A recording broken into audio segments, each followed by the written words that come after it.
ನಾನು ರಾಜು ನಾಯ್ಕ್ ಅಂತ ಚೈನಾದಿಂದ, ಡಾಲಿಯನ್ ಸಿಟಿ ಇದು, ನಾರ್ತ್ ಚೈನಾ. ಇತ್ತೀಚೆಗೆ ಒಂದು ವಾರದ ಈ ಕಡೆ ಚೈನಾದಲ್ಲಿ ಹಂಗಂತೆ ಹಿಂಗಂತೆ ಸಿಕ್ಕಾಪಟ್ಟೆ ಜನ ಸತ್ತೋಗ್ತಾ ಇದ್ದಾರೆ. ಹಾಸ್ಪಿಟ್ಲಲ್ಲಿ ಹೆಣ ಇಟ್ಕೊಳಕ್ ಜಾಗ ಇಲ್ಲಂತೆ. ಅದೇ ಸಿಕ್ಕಾಪಟ್ಟೆ ರೂಮರ್ಸ್ ಅಲ್ಲಿಗೆ ಹೊಡಿತಾನೆ ಇದ್ದಾರೆ, ಹಂಗೆ ಟಿವಿ ಚಾನಲ್ನವರು ಅವರು ಇವರು. ಇಲ್ಲಿ ನೋಡ್ರಿ, ಡಾಲಿಯನ್ ಸಿಟಿ ನಾರ್ಮಲ್ ಆಗಿದೆ, ಎಲ್ಲದು ಏನೇನು ಸಮಸ್ಯೆಗಳು ಇಲ್ಲ.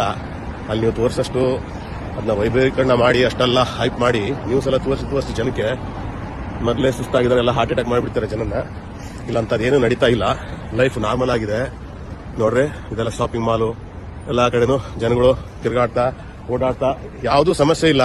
ನೀವು ಅಲ್ಲಿ ತೋರಿಸಷ್ಟು ದಯವಿಟ್ಟು ಅಂಥದ್ದೆಲ್ಲ ಜನಕ್ಕೆ ಹೆದರ್ಸಿ ನಿಮ್ಮ TRPಗೋಸ್ಕರ ಅಥವಾ ನೀವು ನಿಮ್ಮ ಚಾನಲ್ ಬೆಳೆಸೋಕ್ಕೋಸ್ಕರ ಏನೇನೋ ಸುಳ್ಳು ಸುದ್ದಿಗಳು ನಂಬಿಸಿ ಜನಕ್ಕೆ ತೊಂದರೆ ಕೊಡಬೇಡಿ.